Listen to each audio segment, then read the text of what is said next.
What's up, guys? In this video, I'm going to show you guys how to write a proper introduction paragraph. Okay, so we've seen, we haven't really written a formal essay yet, so I feel like this is going to be a good way for all of us to be on the same page in terms of essay writing. Okay, introduction paragraphs are split up into three different sections. Okay, you have the attention grabber, which is the first part, your outline statements, which is the middle part, and then your thesis statement, which is always the last sentence of the introduction paragraph. Okay, we already have our thesis statement that I came up with in the last video. Okay, this is, in The Great Gatsby, the author F. Scott Fitzgerald conveys that the American dream is only achieved through immense wealth obtained in either genuine or corrupt ways and a love of materialism. Okay, I always say that it's best when you write an introduction paragraph to work backwards. Okay, so that's the reason why we developed two drafts of our thesis statement, so we know what our argument is going to be about. Okay, so once we have our good thesis statement here, we want to move on to the attention grabber. Okay, and your attention grabber is in the form of an overarching statement or statements that brings attention to the topic at hand. Okay, some things that I want to clear up is that we do not, okay, because we're juniors in high school, there are no quotes or questions allowed in your intro or your attention grabber. Okay? There's no questions and no quotes. Your attention grabber has to be in the form of an overarching statement, okay, that brings together the topic at hand. Okay, so I'm doing this kind of live, so bear with me in this. Okay, so my attention grabber could kind of start like this. Okay, if I'm bringing attention, okay, because this is about the American dream and my concept is wealth, okay, I want to have an overarching statement that kind of brings those two things together. Okay, so I'm going to make this in red. Okay, so I might start like this. Okay, so let's start with oftentimes in society the American dream. Okay, so I kind of want to say kind of what the American dream is. Okay, you could start your attention grabber by saying what are common conceptions of the American dream, or misconceptions, or what we believe in society is the American dream. I think that's how I'm going to start. Okay, so oftentimes in society, the American dream is defined as someone, or let's put an individual, be a little more academic. Okay, is defined as an individual starting off poor. Okay, because we were talking about what the American dream means. It's kind of rags to riches, and that's what I'm talking about in my thesis statement. So oftentimes in society, the American dream is defined as an individual starting off poor or in poverty and aggressively, let's say aggressively, because they're working hard, right? And aggressively working hard towards goals of wealth and a higher social standing. Yeah, social standing. Okay, because they're working towards a higher social class. Okay, so that's my first statement. Oftentimes in society, the American dream is defined as an individual starting off poor or in poverty and aggressively working hard towards goals of wealth and a higher standing. That's what the American dream is. That's a common conception of it. Okay, I kind of want to qualify this statement more in terms of more what like hard work means. Okay, so I'm going to add it is the thought, or the common thought, that having money, a car, a big house, or let's say a big house, and overall material happiness symbolizes a version of the American dream. Okay. So that's my attention grabber. Oftentimes in society, the American dream is defined as an individual starting off poor or in poverty and aggressively working hard towards goals of wealth and a higher social standing. Okay, now I'm going to tell you what that hard work is. It is the common thought that having money, a car, a big house, or overall material happiness symbolizes a version of the American dream. Okay, because obviously the American dream is subjective. okay? Or it's different based upon different people, okay? So there's that. There's my attention grabber, okay? So the outline statements, okay? I think that this is the hardest part of our essay, okay? Your outline statements do three things, okay? You're introducing the novel because you're writing your intro in terms of I've never read the book before, okay? That's how you're writing not only your intro, but all of your paragraphs. So you want your outline statement to be an introduction of the novel and its parts, okay?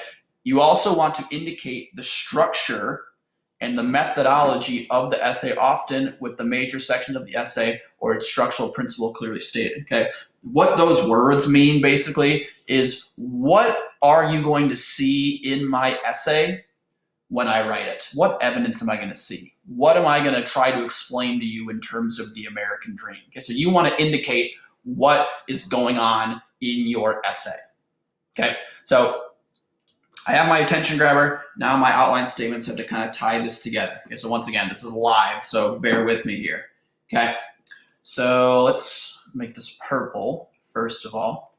So then let's go with not only are these perceptions, so the perceptions that I talked about up here, having money, a car, a big house, right? Not only are these perceptions true in current, or should we say modern? Let's do current. In current society, or let's do present day. In present day society, okay. And now I got to introduce the book, okay. Not only are these perceptions true in present day society, but it was also extremely, spelled that wrong, that's okay, true, of 1920s America, specifically in F. Scott Fitzgerald's novel, The Great Gatsby, right? So now I've introduced my book. Okay, so now it's time to talk about, once I've introduced the book, I'm talking about my methodology. Okay, what's the evidence that I'm going to use in my essay? Okay, so in this story, the many characters, scoot this down so you can kind of see it a little more.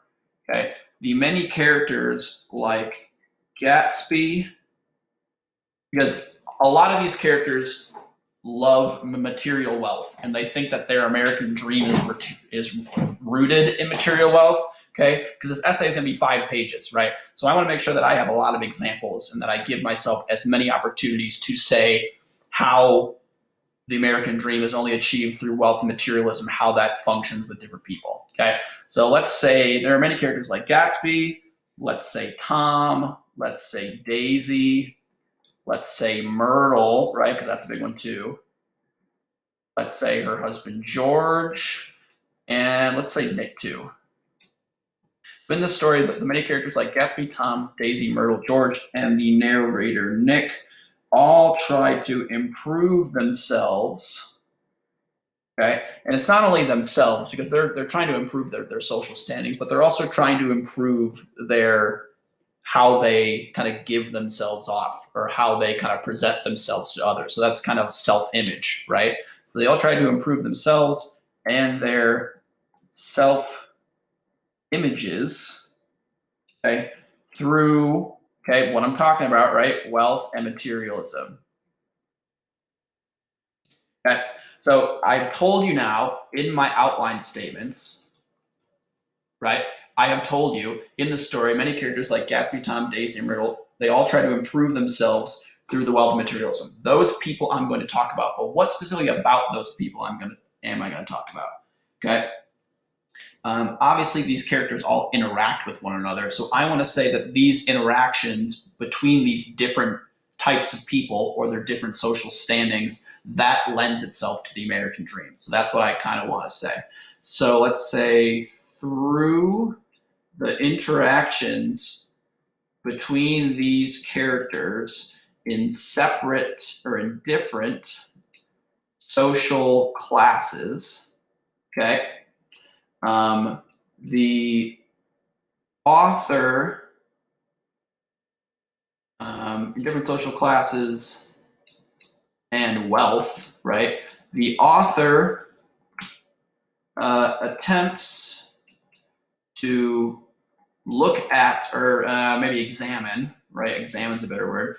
The author attempts to examine the way these characters, or the way these, I guess, desires, okay? Let's say desires, the way these desires, or the way these wants, okay? The way these desires factor, or what's another word for factor, or contribute, okay? Let's just say factor.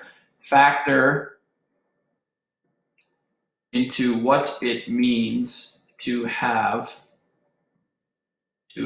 a true American dream. Okay.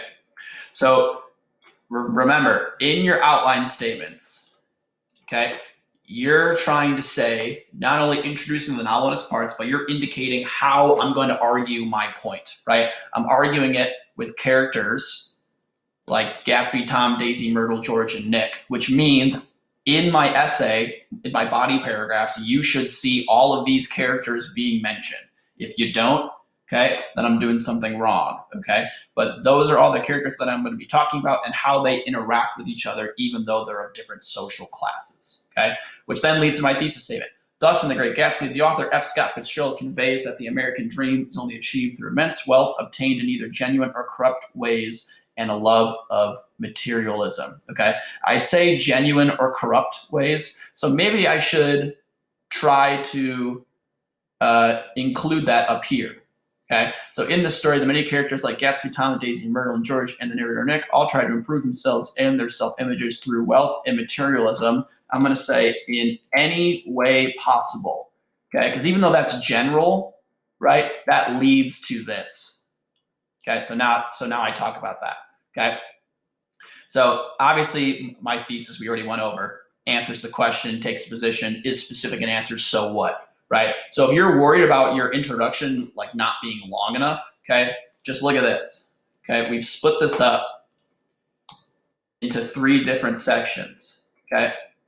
So if I put this together, okay, obviously it's gonna look pretty big, right? For just an introductory paragraph. You want to make sure that there is no doubt in your reader's mind that you know what you're talking about, right? So if I were to put this all in black, right, and show you how long it is, right, hit tab,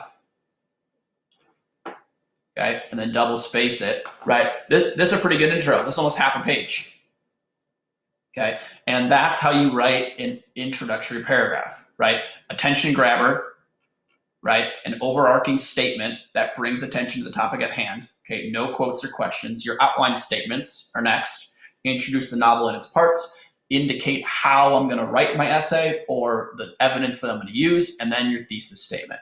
Okay, so hopefully this video kind of clears up anything that you guys have questions for. Your intro paragraphs are not going to be due until Monday. I am posting this video right now so that we can all kind of be on the same page for the weekend when you do this, okay? So I'm gonna post this video for you guys. Let me know if you have any questions in an email or in my office hours today, and I will see you guys very soon. Thanks.